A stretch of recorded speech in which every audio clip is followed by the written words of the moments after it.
Okay, I don't know if it was on. We'll do it again. So he's leaving. Yaakov is leaving this idyllic, beautiful place to go to Haran, this place of God's anger, God's wrath in the world. But it's only sometimes when we leave, the comfort of our home, when we leave the comfort of our Father's house, the teachings of our Father's house, the comfort of being in that spiritual kind of bubble to really face the world, which is what he's doing now. It's only there in Haran, in this place of decrepity, this place of spiritual decrepity, where he's actually going to build up the tribes of Israel, and he's going to become who he is, Yaakov, our great forefather Yaakov. And the message for us is that, sometimes it takes leaving a place of spiritual comfort and facing a world of difficulty, facing a world of Haran, of anger, of God's wrath, the tests, the tribulations in life, the difficulties in life that actually enables us to become who we are. And that's what we see with Yaakov. It was leaving his father's home to this place of Haran, to this place of wrath, that enabled him to build up the 12 tribes of the Jewish people and become the father of the Jewish nation. So that's what the parsha starts with. That's actually the name of the parsha, Vayetze, and the name of the parsha usually gives us a clue about what's inside. And that's the idea of what's inside, this leaving in order to strengthen yourself in a different way, and to, obviously you need to be prepared for it, and you need to, before he left, before he went, he spent a lot of time studying and learning, and even on the way he stayed for many years and he studied. But it's when he finally was dealing with the world and the challenges of the world and the depravity that was all around him, and staying strong with his ideals, that created this Yaakov figure that is our forefather. So it's in this place, in Haran, where he actually meets his wife, Rachel, and his other wife, Leah, and his other wife, Bilhah and Zilpah, who were the maidservants. But it was there that he comes to this place, and that's where he sees Rachel, who was the shepherdess of her father Lavan. He meets her at the well, and it's interesting that we have a few different people meeting at the well. We have Moshe also meeting his wife at the well. And if we think about the well is a place where it could be stuffed up, but there's water there, right? You dig deep enough in a relationship, in a marriage, you dig deep enough and you'll find that love, the love of your predestined, but sometimes it requires that work of clearing it from whatever's there, clearing all the... And Eliezer met Rivka there, exactly. So a well is a place of love, right? And it's a metaphor for the love that's hidden within, that's hidden deep down sometimes, and how we need to work to unearth that love. And in Yaakov's case, he really needed to work very hard to unearth that love, because he had to work 7 years in order to get Rachel. So we're told, the Midrash fills us in on some details, that Yaakov actually left with a lot of wealth. He left with wealth from his father's home that he was given, but along the way, his brother's son, Eliphaz, meets him and says, "My father told me to kill you, and what should I do?" And Eliphaz kind of felt bad to kill him. This was his uncle, but his father told him he better kill him because Esav is furious at Yaakov. And that's when Yaakov suggests to him, he says, a poor person is like a dead person because he doesn't have means to live. So take away my wealth, take away all my money, all my material wealth, whatever I have, and then it will be like you killed me. So when Yaakov then finds himself in Lavan's house, he's without any wealth. He was without any presence, without anything, and consequently, he decides to work there for 7 years for Rachel. Lavan tricks him and instead gives him his older daughter, Leah, even though Yaakov stipulated that he's working these years for Rachel, your youngest daughter, your daughter. Don't give me some other Rachel who's just some Rachel, from the street. Don't just give me your daughter, give me Rachel. Like, he stipulated everything that he could possibly stipulate, and still he also told Rachel, tricks, some signs, some symbols that he would know, that they would show to each other underneath the marriage canopy, so he would know that this is indeed Rachel. And yet with all that, he was still swindled. But we know, of course, that Rachel gave Leah, her sister, the signs so that Leah should not be embarrassed. And again, this is something like, wow, so stupendous. She thought this was her only chance of marrying Yaakov. And she's willing to give him up for her sister so she shouldn't be embarrassed, which is like beyond. And it's only in many, much later. Well, we're going to talk a lot about Rachel and Leah and what each represent. But years and years later, Rachel is actually buried. How many of you went to Beit Lechem to see Rachel's burial place, right? So it's actually on the way, and Yaakov explains to Yosef, his oldest son, why he had to bury Rachel on the way. He says, I didn't even go a little further was Ephrat. I could have buried her there, but I buried her right there on the way. Even further was Ma'arat HaMachpelah in Hebron, which is where the place that all the patriarchs and the matriarchs are buried, but I didn't go there. And I can't even say that it was because it was a rainy season. It wasn't a rainy season. There was no excuse for why I went there. The only reason that I went there is because God wanted her to be buried there. Because Rachel herself wanted to be buried there. Because Rachel knew that the Jewish people would be passing along on the road when they were exiled, and what would they do? They would see Rachel's burial place, and they would stop there and they would pray to Rachel to pray to God. They would ask Rachel, pray to God for us, and Rachel did. And it says that all the patriarchs stood before God and asked God, you're exiling our people, won't you save our people? Won't you let them be redeemed for our sake? And Avram went before God and said, God, look what I did. I was ready to sacrifice my only son. Isn't that enough that you should have? Isn't that a merit enough for my children that you shouldn't exile them? And God is silent. And Yitzchak went out and he said, look, I stuck out my neck. I was ready to be killed. Isn't that enough of a merit that you should bring my children back to their homeland? And God is silent. And Yaakov similarly said, look, I worked for Lavan for so many years, and he hurt me and he swindled me, and I had such difficulty in my life. Isn't that enough of a merit for my children? And again, God is quiet. And even Moshe went before God and said, like, all that he did. And for all of them, God is quiet. It says, and then Rachel went before God. And she said, God, when it came time for Yaakov to marry, he was supposed to marry me. And I gave the signs to my sister. I gave the signs over to my sister so she shouldn't be embarrassed, and so she could marry Yaakov, my beloved, my husband, my soulmate. And you God are being jealous over some idols that are in the temple? Like, I was willing to take an arrival into my home and even replace my home with my sister. And why are you jealous over these idols? And it says, when God heard that, he responded and he said, V'shuva banim ligvulam, stop crying, Rachel, because your children will be returned to their boundaries, to their borders, ligvulam.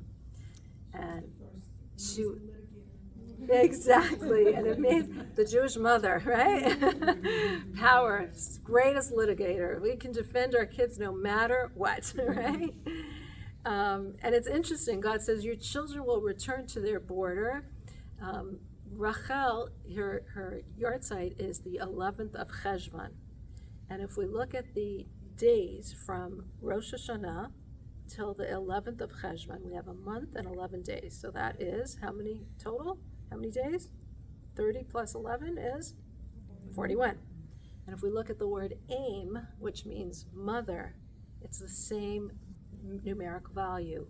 Mem is 40 and Aleph is 1, 41. So Rachel is the epitome, the prototype of the Jewish mother.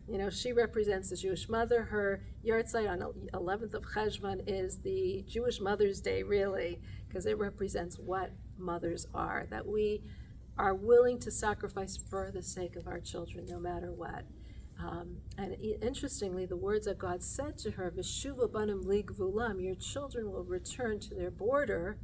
If we look at the word gevul, which means border, the word gevul itself also is 3, 2, 6, and 30, which is a total of 41, which is the same numeric value as AIM, mothers. Because the truth is, what is a mother? A mother definitely establishes the borders of her children. She establishes the spiritual and physical borders. It's a Jewish mother who is what creates a Jewish child, right? It's the Jewish, only when you have a Jewish mother is there a Jewish child, unless the person converts. But it's the Jewish mother, not the father, who establishes the boundaries of Judaism in her child. So physically, she's the one that creates that border, and spiritually, she's the one that gives the child the ability to know who they are and what they are. And it's interesting that it was only when Yaakov had Yosef, which is Rachel's son, only then did he say, we're skipping ahead a little bit and we're going to go back to Rachel and Leah, but only then did he say, now I'm ready to leave Lavan and confront my brother Esav. Right? Remember, we said he went there because he knew Esav wanted to kill him. And only once Yosef was born was he confident in leaving Lavan's house to confront Esav. Until then, he wasn't confident. He didn't feel that he could overcome Esav. Only once Yosef was born. And it says that Yosef is somebody who overpowers Esav. He has the ability of overpowering, spiritually overpowering this concept of Esav. Esav's grandson, his son was Eliphaz, the one that tried to rob, to kill, and then robbed Yaakov. His grandson is Amalek, and Amalek represents doubt. They were the first nation that, as soon as we left Egypt, they were the nation that confronted us. And all the nations were terrified of the Jewish people. They were all scared, like all the miracles that were done, the 10 plagues, everything that was done, the splitting of the sea. And only the nation of Amalek was the nation that confronted us and tried to fight with us. And that's the nation that creates doubt in us. You know, you're confident that we just left Egypt and we feel confident in who we are. And suddenly they present this issue of, well, maybe you shouldn't feel so confident. Maybe you're not the Jewish people. It's this concept of doubt. And that's spiritually what Amalek represents, this idea of doubting ourselves, doubting who we are, doubting our abilities, doubting our capabilities. It's that voice inside of you that says, well, you're not good enough. You know, maybe you should be doing this, or maybe you should be doing that. Like that little voice inside of you that's always doubting. And that throws cold water on the good things that you want to do. Oh, you think you're so righteous? You know, you're really not. That little voice inside of all of us is that voice of Amalek, that voice of doubt. And it's really, who is it that's able to subdue this voice of doubt? It's the Jewish mother. It's Rachel, the mother, because only Yosef, Rachel's son, was able to fight off this Amalek, this Esav character, and this quality, this spiritual quality.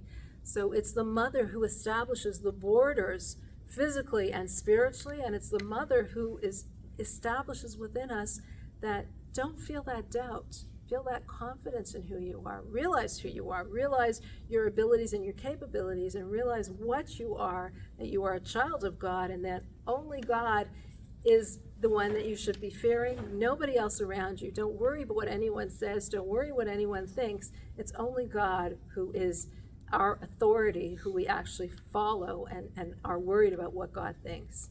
So that's what Rachel epitomizes, and that's why Rachel was buried on the side of the road, because she looked far ahead to her children. And who were these children who were being thrown out of the land of Israel?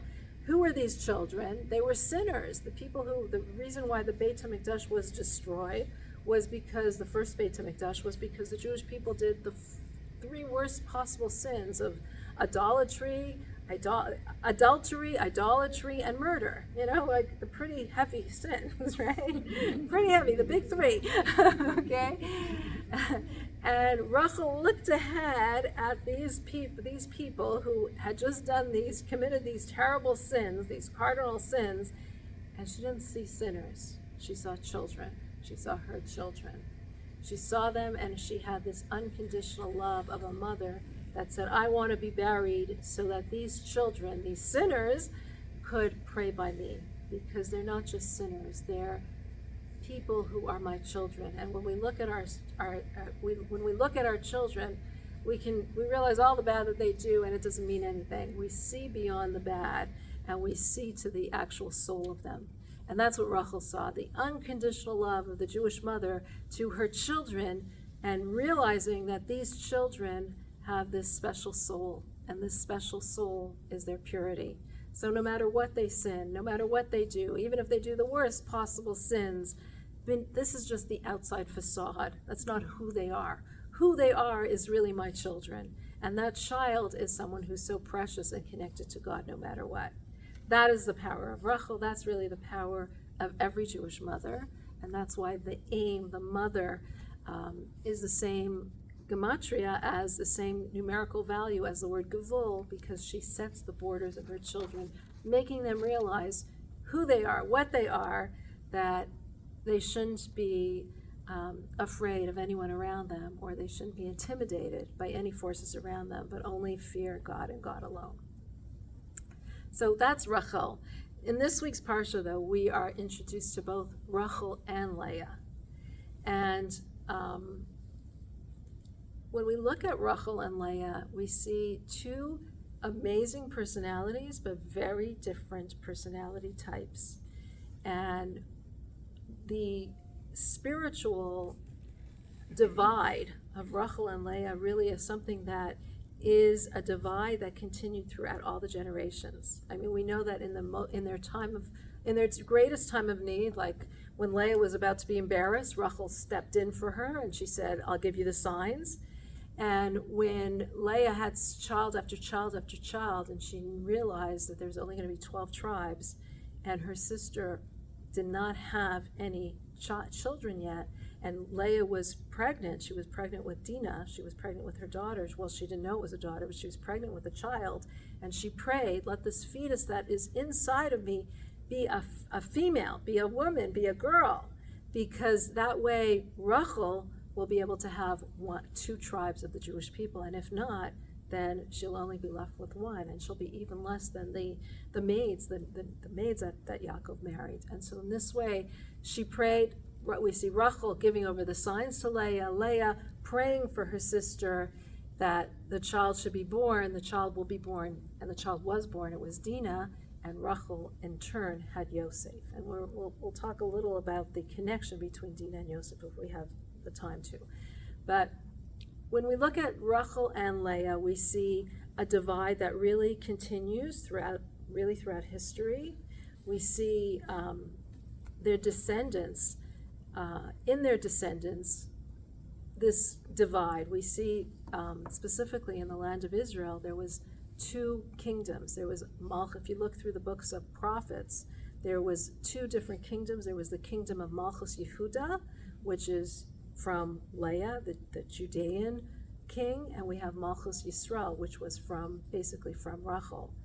And there was rivalry between these two groups, and this divide really lasts all the way up to Mashiach. It says there's a Mashiach ben David and a Mashiach ben Yosef.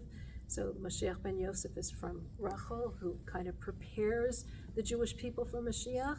And then the Mashiach ben David is the actual Mashiach who brings us into the land of Israel. So these two characters are very powerful characters. Let's look a little into these two characters of Rachel and Leah. When we look at Rachel, it appears that she is somebody who's extremely charismatic.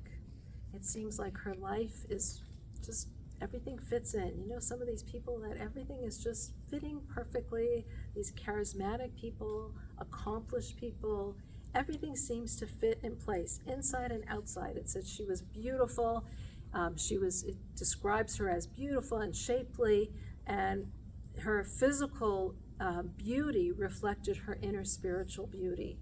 So Rachel typifies really the tzaddik personality, a personality that everything is going right, everything is going straight. There's no dichotomy between the inside and the outside. There's no fragmentation in your life. Everything just seems to be going in the right direction. You know your purpose and you're out to accomplish it. You know your mission and you're going for it. Can't relate to that? So we sometimes have these Rachel moments where, we're doing the right thing and we're seeing things, we're reaping the benefits of that. We're seeing things, we're trying, we're putting in the effort, and the effort that we're putting in is seeing the results. We're seeing the fruits of our labor. But more often than not, we have Leah moments. And Leah, it says, represents the Baal Teshuvah personality, the repentant, the returnee. Now again, Leah was a completely righteous individual. She didn't do any sins, but her personality type was the person who is the returnee, the person who is the Baal Teshuvah, the person who experiences the fragmentations and dichotomies of life and the difficulties of life and has to fight them. And hopefully is victorious over them. And their names even represent this. So the name Rachel represents, it means a lamb, like a little sheep, an ewe. This little serene, cuddly little beautiful creature that it is. And Leah's name means tired, weary. And it says she was tired and she was weary because she used to cry a lot. Why was she crying? It said she used to sit at the crossroads and people would say, Rivka has 2 children. She has Esav and Yaakov. And Lavan, her brother, has 2 children. He has Rachel and Leah. The older child, Esav, should marry the older daughter, Leah. And the younger son, Yaakov, should marry the younger daughter, Rachel. And Leah would sit at the crossroads, and this is what people would be saying. And she said, well, who is this Esau? What kind of personality is he like? And they described him as someone who was a hunter in the field, murdering, raping, who knows what he did there. And she heard this, and she would cry and cry and cry. And she cried so much that her eyes appeared very tired and very weak. And her lashes fell out because she cried so much. She was crying in prayers, praying to God, and praying that, please God, why is it that I should fall into the lot of this one, this wicked one, and my sister should fall in the lot of Yaakov?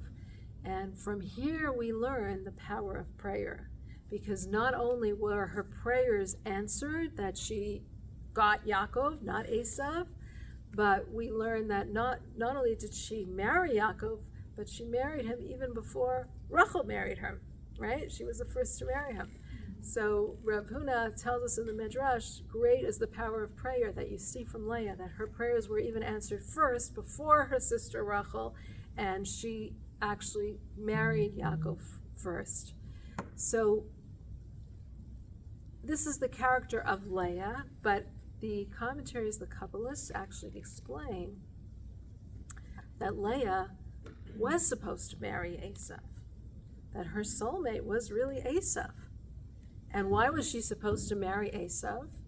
Because she had the power of living that life, of going into the mundanity and materiality of this world and elevating it. So really, Leah had the power of changing and transforming Esav and helping him to return, because she was the prototype of the Baal Teshuvah personality. Rachel is someone who is a tzaddik personality, a righteous personality. She wouldn't relate to him. And that's why Yaakov immediately fell in love. He sees her at the well, and it says he fell in love with her. Because he fell in love, he saw this is a tzaddik personality type. So Leah was supposed to, she was destined to marry Esav. He was her soulmate, but she changed that through her prayers, which is, again, the impact of prayer. Because Leah did not want to, she was scared. She was scared of taking that chance of actually marrying Esav. And we see something very interesting. We spoke before about Leah's daughter, Dinah, right? Leah's daughter, Dinah.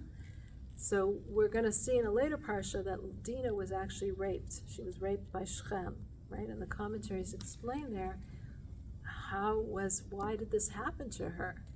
And the commentaries explain that this was a punishment for Yaakov, Why was it a punishment for Yaakov? Because when Yaakov went in front of Esav, what did he do? It says he went with all his 11 children. Binyamin wasn't born yet, but his 11 children, which was up to Yosef. The youngest, Binyamin, wasn't yet born, but all the 11 different tribes. And the commentary said, and what about Dinah? Dinah was already born. Where was she?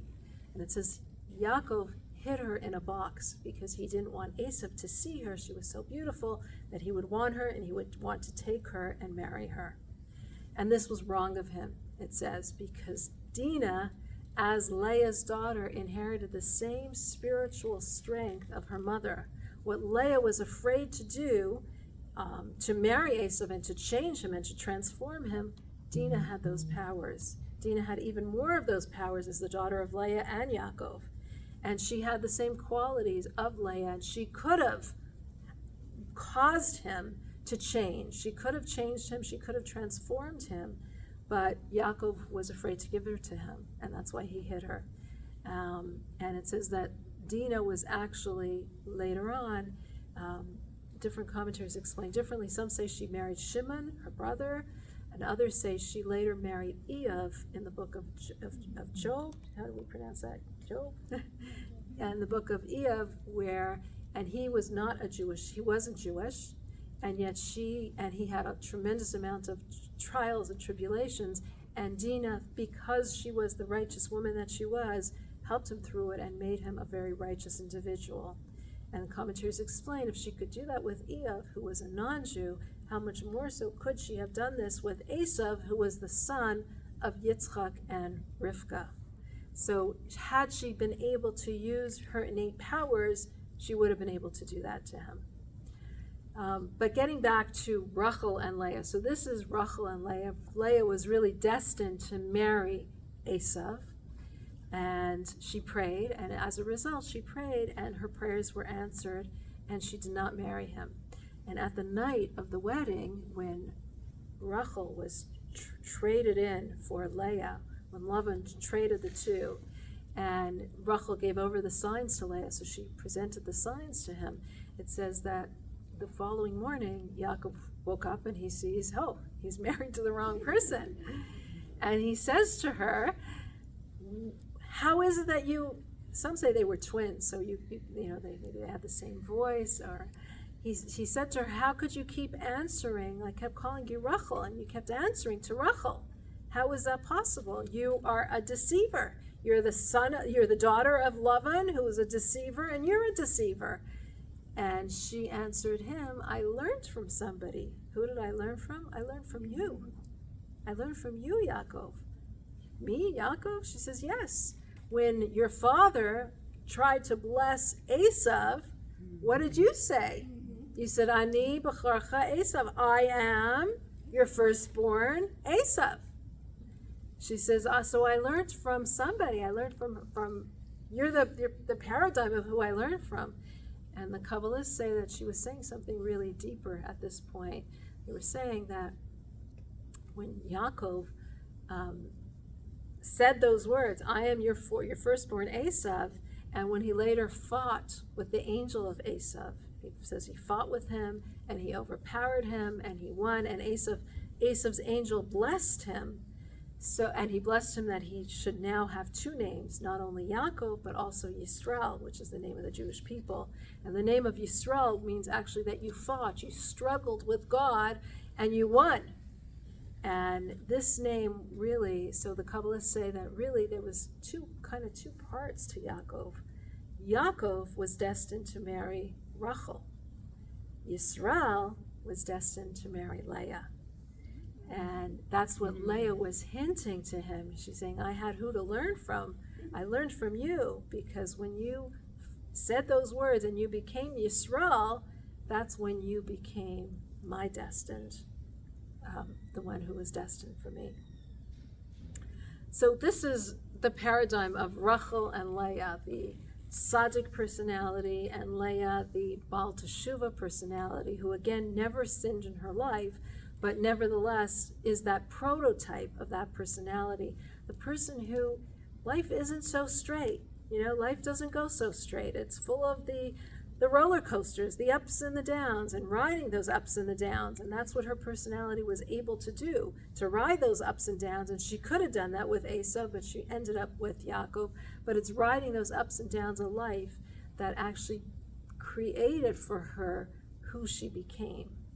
And we see really, when we look at the two and we take a step back at Rachel and Leah, we see, Rachel was the first intended wife of Yaakov, but who's the one that married him first? Leah. We see, how many children did Rachel have? 2, Yosef and Binyamin. How many did Leah have? 6, right? And so, 6. So Leah had, Dinah, right? That's true. You're right. But 6 of the 12 tribes, right? So, and who was buried next to Yaakov in Ma'arat Machpelah in Hebron? It was Leah, right? Rachel was buried on the way. Who lived the longer period of time with Yaakov? Leah.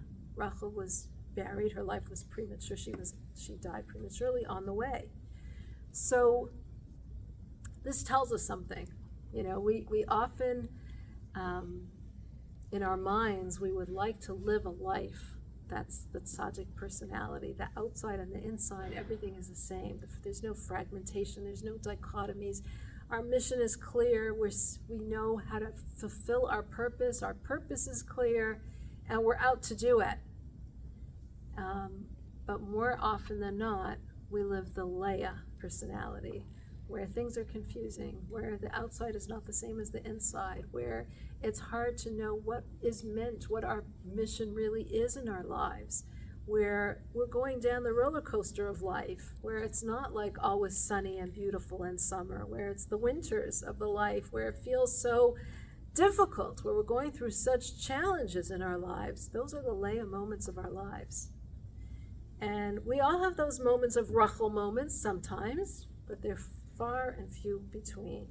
Most of our lives are more the Leah moments, the moments where we're facing the challenges, where we don't know exactly who we are, where we're not even sure of our mission, where we're just trying, we're grappling, we're groping.